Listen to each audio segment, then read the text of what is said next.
1981 के दिन जब अव्यक्त बाप दादा मुरली सुना रहे थे तो अचानक एक मक्खी बार बार बाबा के सामने आ रही थी।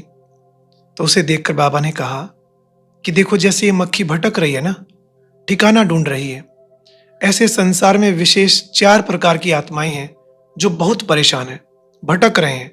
उनको तुम्हें ठिकाना देना है। वो कौन सी आत्माएं हैं?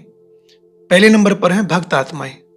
उनमें भी एक तो सतोप्रधान भक्त अर्थात भावनापूर्वक भक्ति करने वाले, और दूसरे हैं रजो तमोगुणी भक्त अर्थात स्वार्थ पूर्ति के लिए भक्ति करने वाले। ये सब बेचारे ढूंढ रहे हैं, चिल्ला रहे हैं, क्या इनको ठिकाना देने का संकल्प नहीं आता? फिर दूसरे हैं धार्मिक लोग। इस समय धर्म की भी बहुत बड़ी बाजार लगी हुई है। सब अपनी अपनी विधि से कार्य कर रहे हैं। कोई खाना छोड़ के तपस्या कर रहा है और कोई कहता है कि खाओ पियो मौज करो।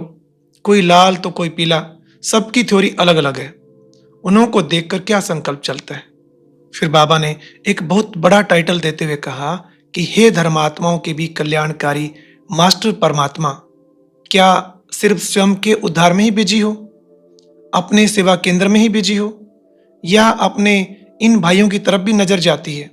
फिर तीसरे नंबर पर बाबा ने वैज्ञानिकों को याद करते हुए कहा कि वो भी कितनी मेहनत कर रहे हैं, क्या क्या इन्वेंशन निकाल रहे हैं।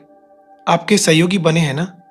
रिफाइन इन्वेंशन तैयार कर आप श्रेष्ठ आत्माओं को गिफ्ट में देकर चले जाएंगे। इन आत्माओं का भी कितना त्याग है, मेहनत खुद करते हैं और प्रारब्ध आपको देते हैं। तो क्या इन आत्माओं के कल्याण की विधि संकल्प में नहीं आती? ये कहकर नहीं छोड़ देना ये तो नास्तिक हैं, फिर भी हैं तो बाप के बच्चे ना। विश्व कल्याणकारी के नाते इनकी तरफ भी कल्याण की नजर डालो। और चौथा नंबर है राजनेताओं का। उनके प्रति बाबा ने कहा, वर्तमान समय इनका राज्य भी हिल रहा है। अब ये भी बेताज बादशाह और अब ये भी वोट के भिखारी, नाम और शान के भूखे। तो अब ऐसी आत्माओं को भी कुछ तो अचली दो ना। आज की अव्यक्त मुरली सुनने के लिए ऊपर दिए गए बॉक्स पर क्लिक करें। अगर बॉक्स दिखाई नहीं दे रहा है तो ऊपर जो कॉर्नर में शो लिखा हुआ है उस पर क्लिक करें।